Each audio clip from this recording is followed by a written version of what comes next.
pemirsa, dari sudut istana ini saya mencatat, Presiden Jokowi pernah menegaskan bahwa Pancasila harus menjadi ideologi yang bekerja. Implementasi Pancasila adalah yang utama. Persatuan Indonesia dalam konteks praksis adalah bukan sekedar nilai yang menyatukan Republik ini, tapi juga sebuah pembangunan infrastruktur dari Sabang sampai Merauke. Jalan tol, jembatan, waduk, bandara dan pelabuhan adalah bagian untuk mempersatukan Indonesia itu. Demikian juga dengan rakyat yang belum mampu, yang belum berdaya, pemerintah harus hadir untuk membantu pendidikan, untuk membantu kesehatan mereka demi sebuah asas keadilan sosial. Seluruh kerja itu ada di kementerian dan lembaga untuk mewujudkan dan mengimplementasikan nilai-nilai Pancasila. Kecepatan kerja ditentukan oleh Sekretaris Kabinet Pramono Anung. Di pundak dan di tangan Seskap Pramono Anung, agenda kerja yang penting, kecepatan bergerak kementerian dan lembaga menjadi titik kunci dari sebuah praksis, bahwa berpolitik adalah dalam rangka bernegara dan bernegara adalah untuk kesejahteraan rakyat. Para pemirsa dari sudut istana, Herdina, silakan. Ya baik Cak Kardi, terima kasih.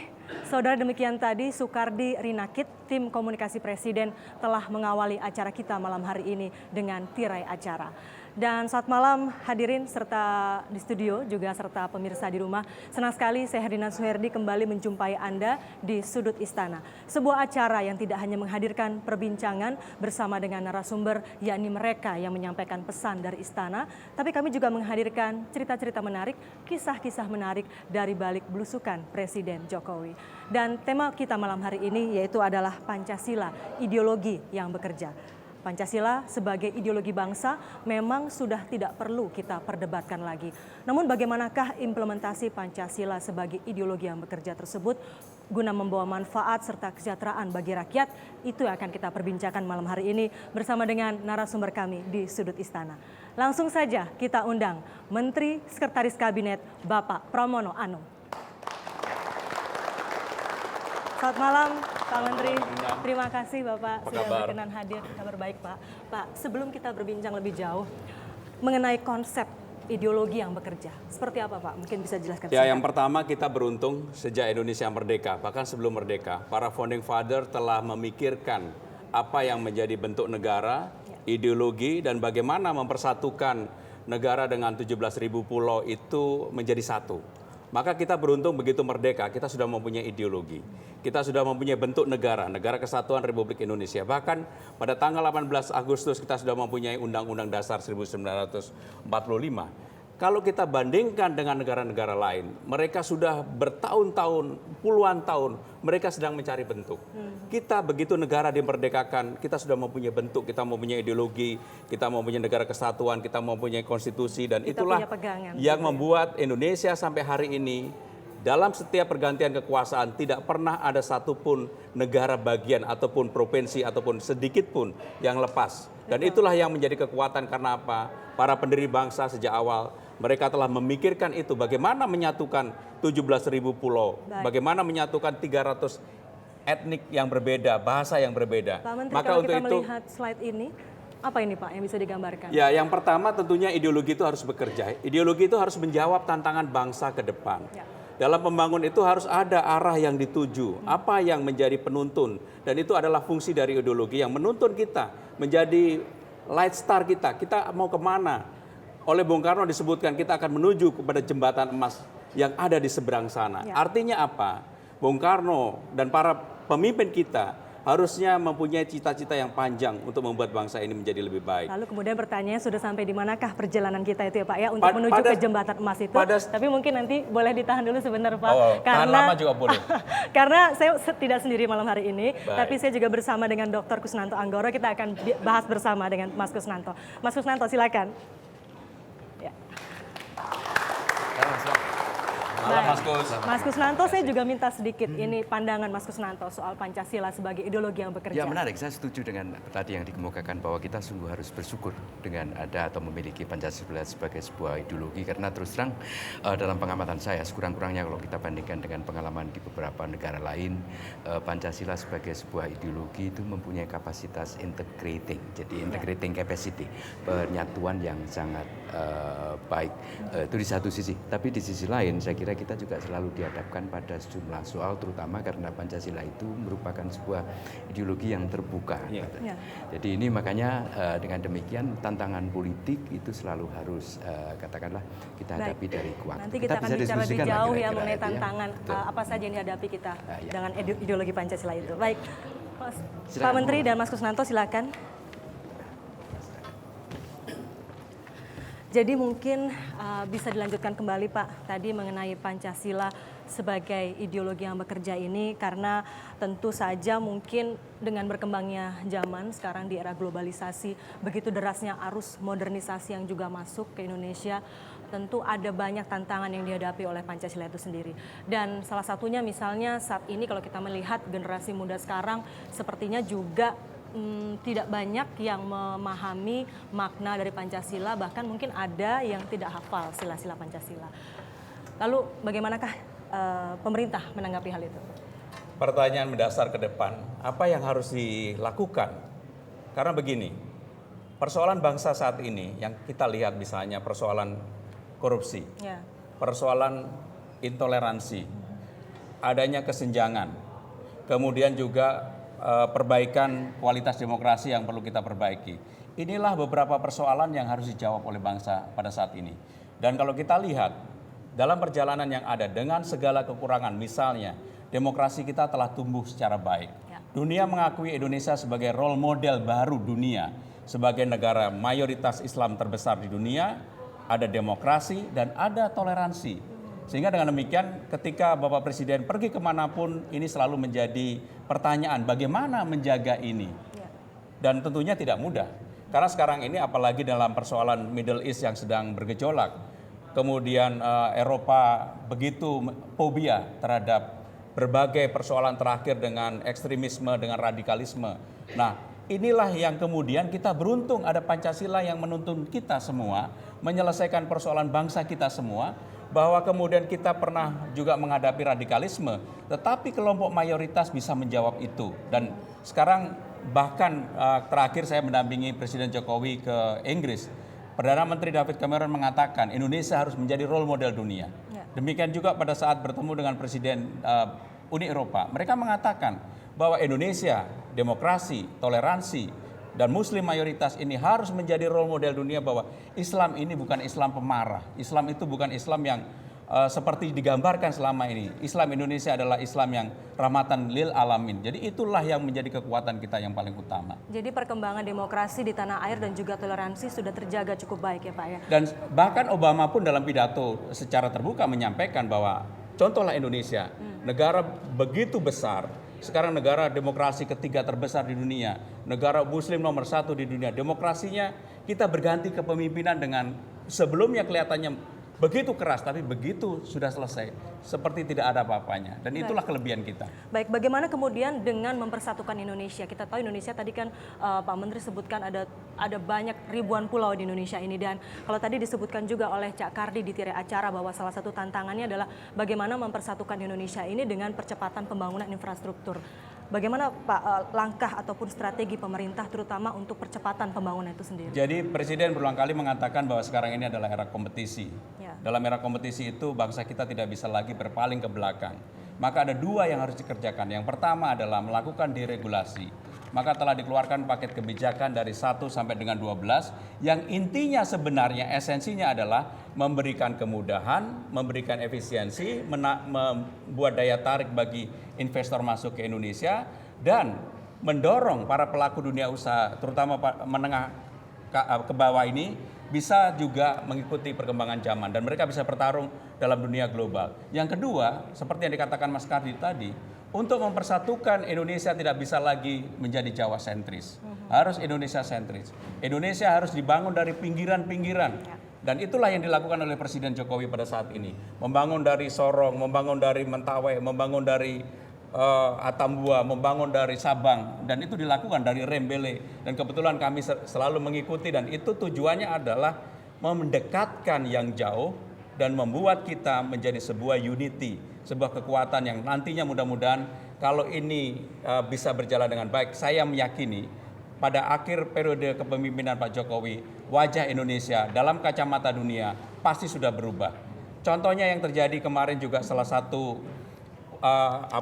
polling dunia yang sudah meletakkan Indonesia pada investment grade dan mudah-mudahan Standard & Poor's juga akan menempatkan Indonesia yang seperti itu. Kalau itu terjadi, Herdina, maka Indonesia akan dilihat dunia sebagai emerging baru, kekuatan baru, dan mudah-mudahan pertumbuhan 5% ke atas ini akan semakin menarik. Tetapi yang tidak kalah pentingnya adalah perilaku birokrasi, perilaku para pengambil keputusan juga harus berubah.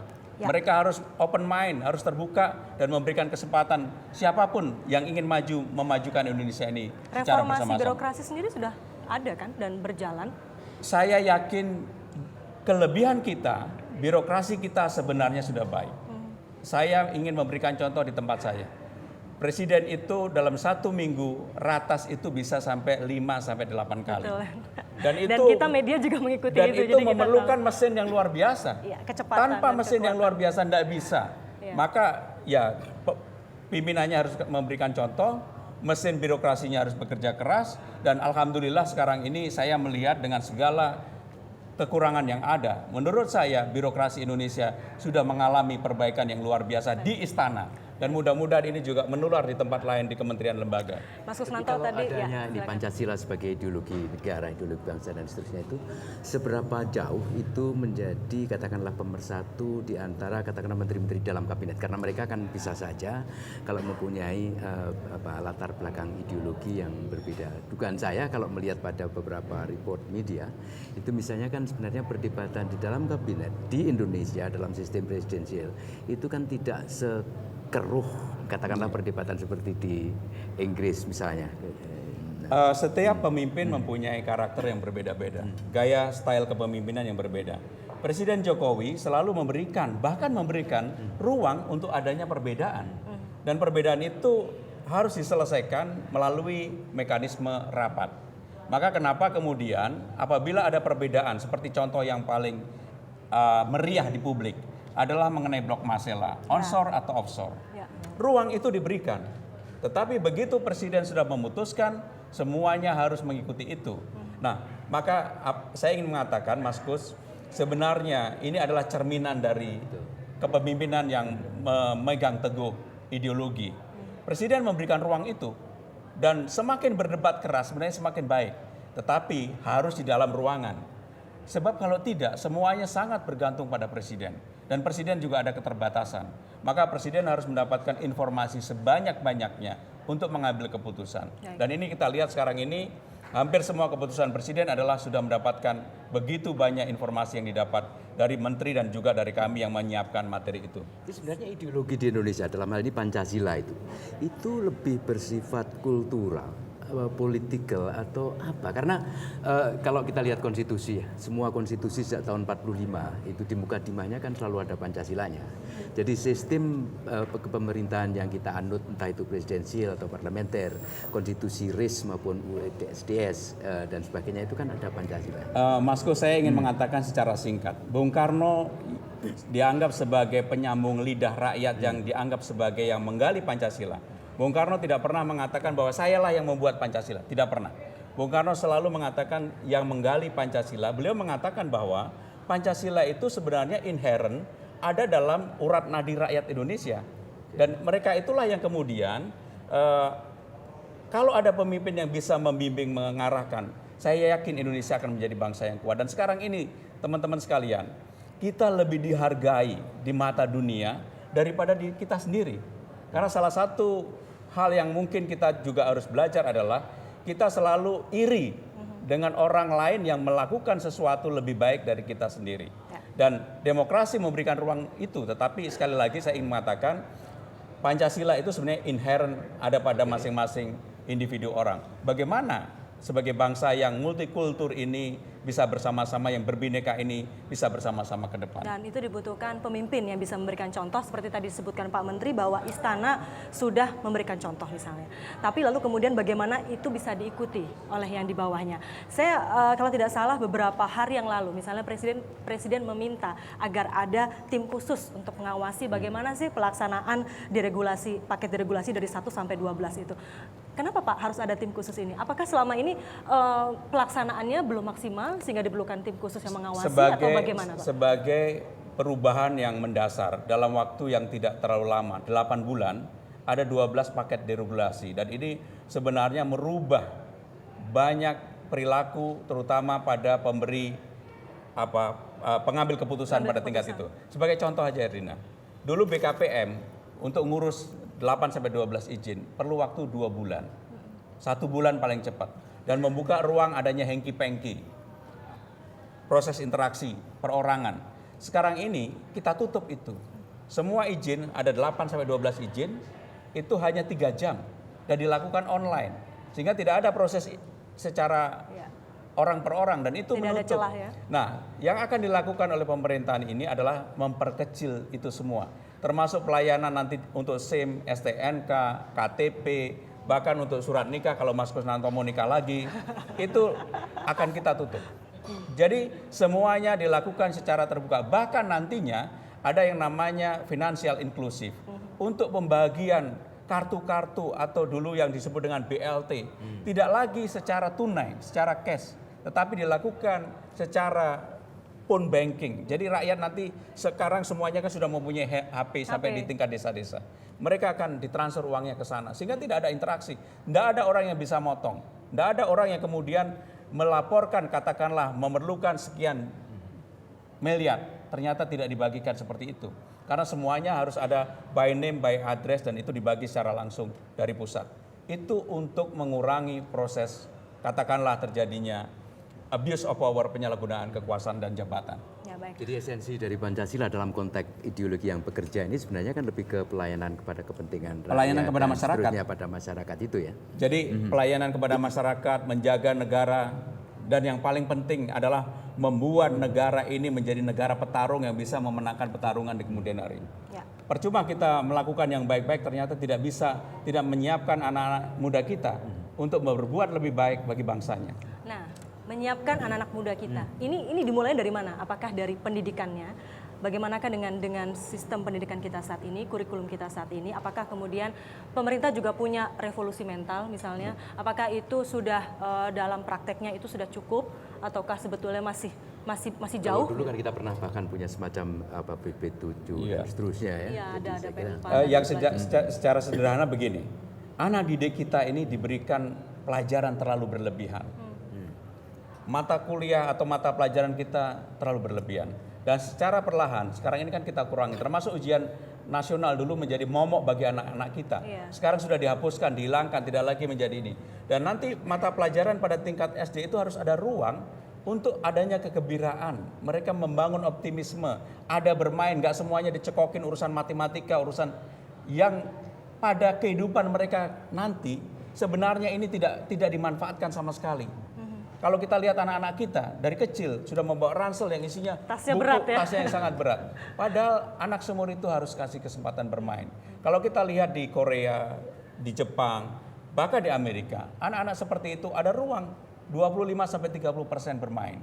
Ada ruang 20% untuk belajar bahasa. Sisanya adalah ilmu pasti yang mereka ajarkan. Sehingga ada sesuatu yang secara fondasi dilakukan dan mudah-mudahan sekarang ini secara perlahan ini akan kita lakukan. Baik, nanti kita akan sambung kembali perbincangan ini, tapi kita harus jeda terlebih dahulu, Pak Menteri juga Pak Kusnanto. Dan saudara tetaplah bersama kami di Sudut Istana, kami segera kembali. Ragaku dan jiwaku kan selalu jaga hidupmu, taklukkan semua penjuru, berkibarlah merah putihku.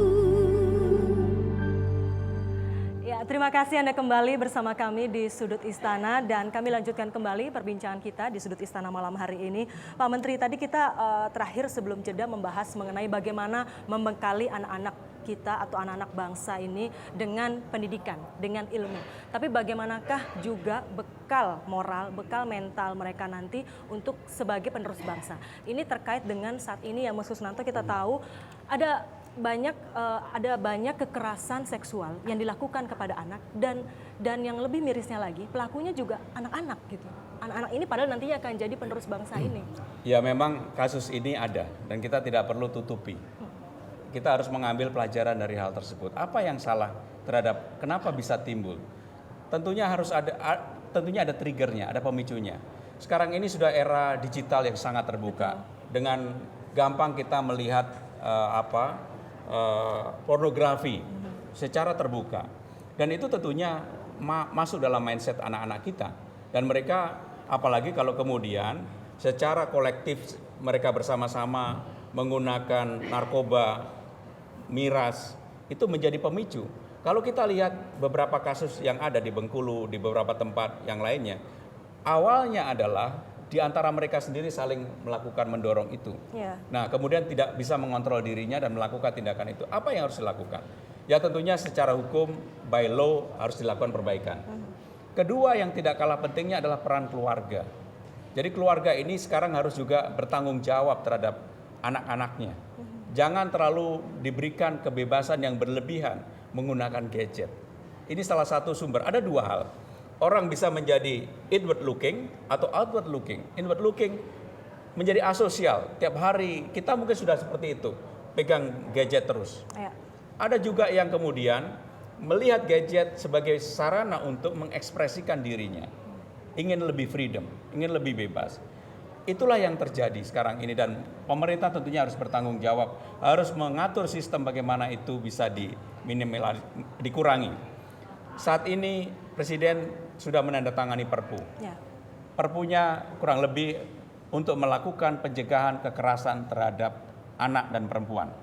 Dan itu mudah-mudahan bisa menjadi awal bagaimana bisa menimbulkan efek jera bagi para pelaku, tetapi sekaligus melakukan edukasi bagi anak-anak yang melakukan, karena mereka banyak yang tidak sadar melakukan itu.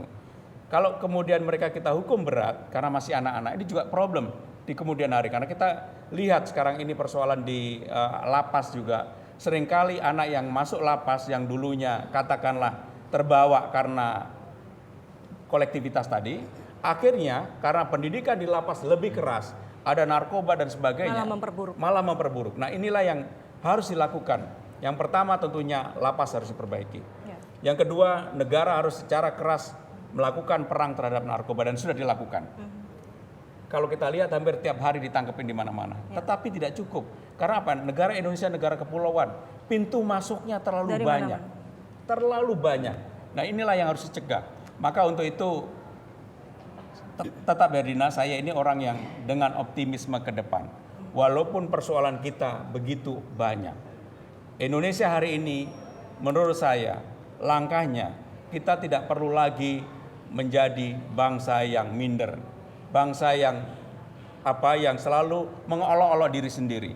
Sudah saatnya, kalau saya lihat gestur presiden kita, Bapak Presiden Jokowi yang dulu bukan lahir katakanlah dari sebuah dinasti yang besar, tetapi lahir dari rahimnya rakyat. Gesturnya setiap ketemu pemimpin besar dunia, baik itu Obama, David Cameron, Putin, itu selalu seperti sejajar. Gesturnya adalah menunjukkan saya ini pemimpin negara besar. Dan menurut saya ini penting sekali bagi bangsa Indonesia ke depan. Kalau kita kaitkan bagaimana? Misalnya saya lebih agak risau tentang pendidikan Pancasila atau pendidikan kepancasilaan, karena sebagai ideologi terbuka tentu tafsir tentang apa saja yang menjadi elemen dari ketuhanan yang Maha Esa sampai keadilan sosial, ada 5 butir itu kan sangat variatif kan begitu ya. Kemudian dengan demikian maka sebenarnya kan harus selalu diupdate itu.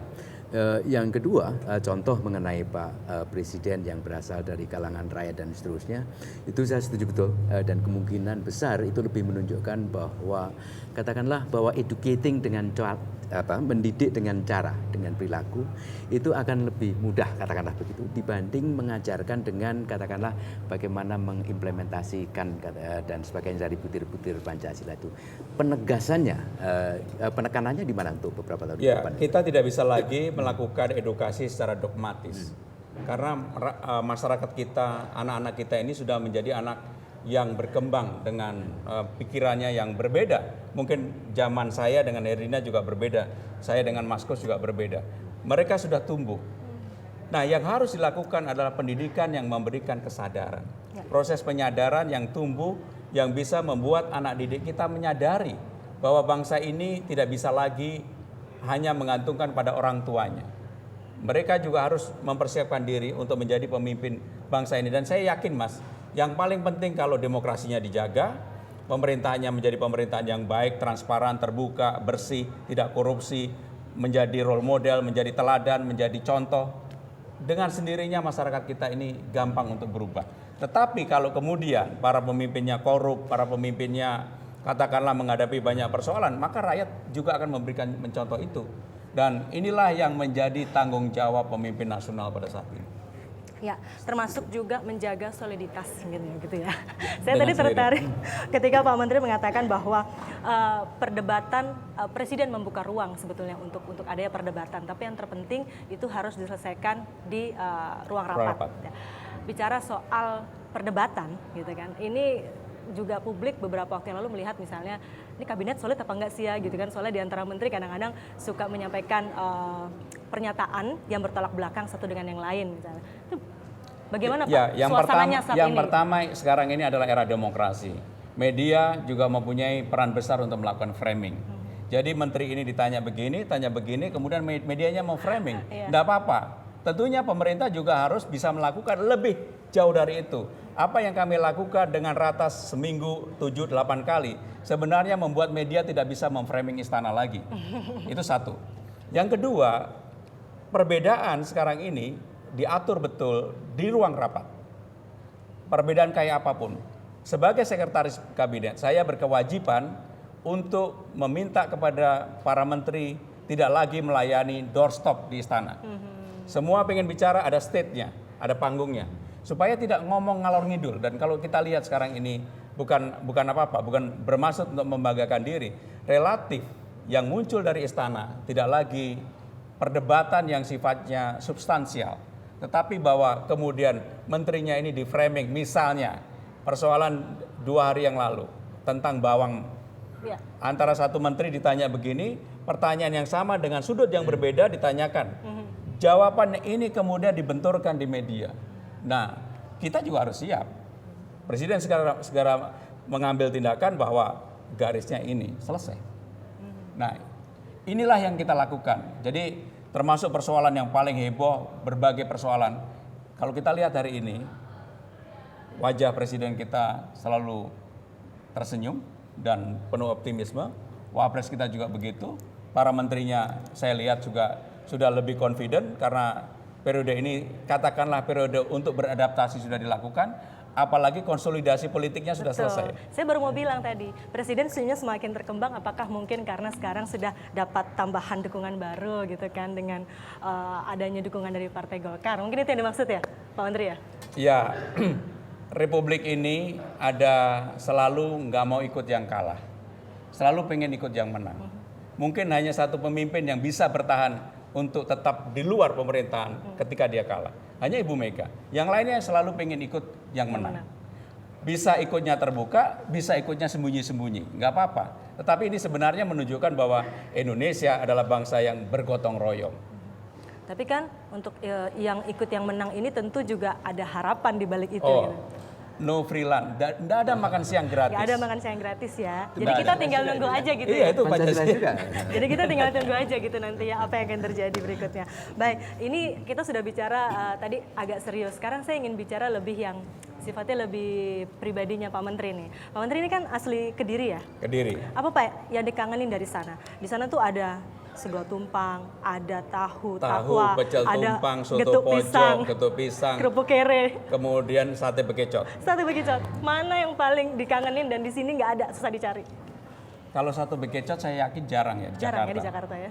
Sama yang kalau orang ke Kediri belum makan pecel tumpang, karena kalau di Madiun itu pecel gitu ya, pecel Madiun. Pecel Blitar Madiun. juga pecel Blitar. Tapi kalau Kediri selalu pecel tumpang. Nah, itu Kediri Dan khas. itu yang tahu bedanya orang Kediri tuh, karena Mas Tingkat Usman- kepedasannya beda. Tingkat kepedasannya saja. Beda. dan sambalnya juga bukan sambal kacang ya. Bukan. Bukan sambal kacang, tapi dari sambal tempe ya Pak Menteri ya. Ada betul. Iya, betul. Lalu soal hobi nih, soal hobi. Kabarnya Pak Menteri ini hobinya berolahraga ya? Saya seminggu mudah-mudahan bisa minimum 3-4 kali olahraga. Masih sempat Pak? Harus sempat. Kan sibuk, katanya ratasnya seminggu bisa 7 kali, 8 kali. Padahal harinya cuma 7 hari Pak dalam seminggu. Kapan olahraganya? Pagi hari setelah sholat subuh, kebetulan saya punya alat lengkap di rumah, pakai personal trainer 1,5 jam. Wow. Berarti benar-benar. Seminggu 3 kali. Dan saya masih bisa sepedaan Jakarta Bogor PP 124 kilo. Wow, berarti stamina masih terjaga sekali Kalau ya. enggak saya kalah sama deputi saya. Kalau enggak nanti nggak sanggup mengikuti irama presiden yang maunya cepat begitu ya Pak ya. Karena kita di istana itu harus bekerja menyiapkan segala sesuatu buat presiden. Dan semua sirkulasi yang berkaitan dengan pemerintahan, kebetulan tanggung jawabnya di saya. Yang berkaitan dengan negara, simpelnya adalah di Pak Pratik. Nah, karena begitu cepatnya dan dinamisnya ini, dan nggak boleh salah. Sekali lagi Rina, nggak boleh salah. Boleh salah ya. Maka tentunya kita harus baca betul satu persatu. Bahkan kalau ada katakanlah staf deputy yang salah, saya membetulkannya dengan sedikit dan mereka udah tahu. Saya nggak mau salah. Jadi presenter aja masih boleh salah loh. Bisa diralat nggak boleh Karena salah. begitu salah dan di publik jadi bulan-bulanan. Betul. Tapi sebenarnya Jadi menarik bulan-bulan. ini ya, kemampuan untuk masih bisa berolahraga itu saya kira ini kan persiapan politik jangka panjang itu perjuangannya kira-kira ini. Jadi memang harus ini Mas, harus dari diri sendiri. Kalau enggak setengah mati. Karena saya ini tulang saya besar.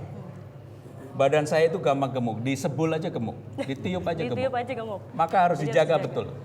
Gak ada olahraga spesifik yang misalnya kata sepak bola dan Bola seterusnya. gimana bola? Ya hobi nonton bola, hobi dulu saya pemain bola bek kanan ITB Bandung. Wah, berarti kira-kira masih ingat nggak nih?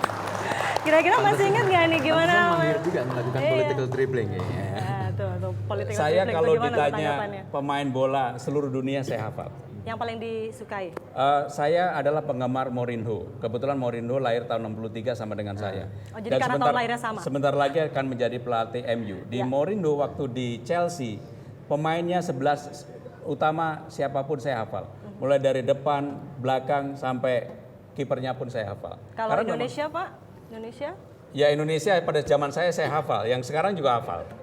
Tetapi yang begini, yang paling utama sebenarnya, kenapa saya hobi sepak bola, basket, dan olahraga yang memerlukan strategi? Apa sih filosofinya? Apakah sportivitasnya atau ya tentunya kerja timnya? sportivitas. Yang kedua adalah bagaimana kita mengatur strategi. Kalau ini pemainnya misalnya, kenapa kalau ini gelandangnya harus Matic misalnya Chelsea? Ini kenapa harus Matic atau Mikael? Kalau lawannya MU harusnya siapa gitu? Kemudian bek kanannya siapa, bek kirinya siapa, dan itu adalah bagian kita untuk mengeksersis. Kalau kemudian ternyata pelatihnya mengganti, ya saya bilang ini pasti akan jebol lewat sisi kanan atau sisi kiri. Jadi rupanya bisa diaplikasikan juga ya ke dunia ke pekerjaan ya. Ideologi yang bekerja. Dan dalam hidup, terutama menjadi politisi, itu juga ada. Dan paling utama Herdina, Mas Kus, banyak para politisi kita yang tiba-tiba katakanlah ingin menjadi seperti misalnya Ibu Megawati, Pak Jokowi, atau mungkin seperti Pramono Anung. Padahal saya berada pada di sini, ini prosesnya panjang sekali. Mulai saya pernah menjadi wakil sekjen partai, pimpinan DPR, sekarang di sini. Ini kan proses yang panjang. Bahkan waktu di ITB saya juga menjadi pimpinan mahasiswa ITB. Proses ini panjang. Jangan kemudian hanya pada ujungnya, pada kesuksesan seseorang, melihat Pak Jokowi menjadi wali kota, menjadi gubernur, sekarang menjadi presiden, hanya dilihat itu. Padahal untuk menjadi seperti itu, presiden perjalanannya panjang dan melelahkan. Baik Pak, sebagai Menteri Sekretaris Kabinet ya Pak ya, Bapak kan juga mengatur atau ya setidaknya mengelola agenda-agenda apa yang akan dibicarakan di rapat gitu ya. Bicara masih terkait dengan bola nih Pak, ini kan Menteri jumlahnya lebih dari 34. kira-kira berminat untuk bikin 2 tim bola terus bertanding gitu kalau lagi iseng-iseng Yang gitu. pertama, kalau udah jadi menteri itu keningnya banyak berkerutnya Iya, daripada berkerut ya, Pak. tersenyumnya. Iya. Tapi Jadi Bapak tersenyum kok, enggak. Menjadi menteri juga bukan barang yang enak. Bagi yang bermimpi untuk menjadi menteri masih enak.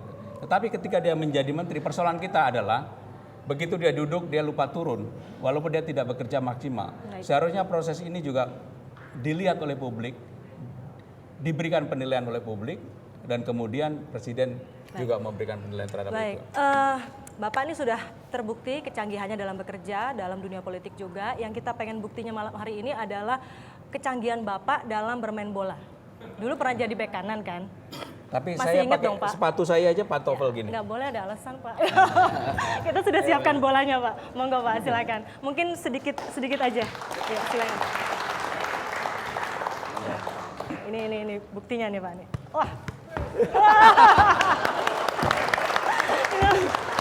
Baik. Kalau ada gawang di depan mungkin Bapak langsung masukkan ke gawang ya Pak ya, berhubung nggak ada. Baik, Bapak Ibu hadirin dan juga pemirsa, sekali lagi kita berikan tepuk tangan kepada Menteri Sekretaris Kabinet Bapak Pramono Anung.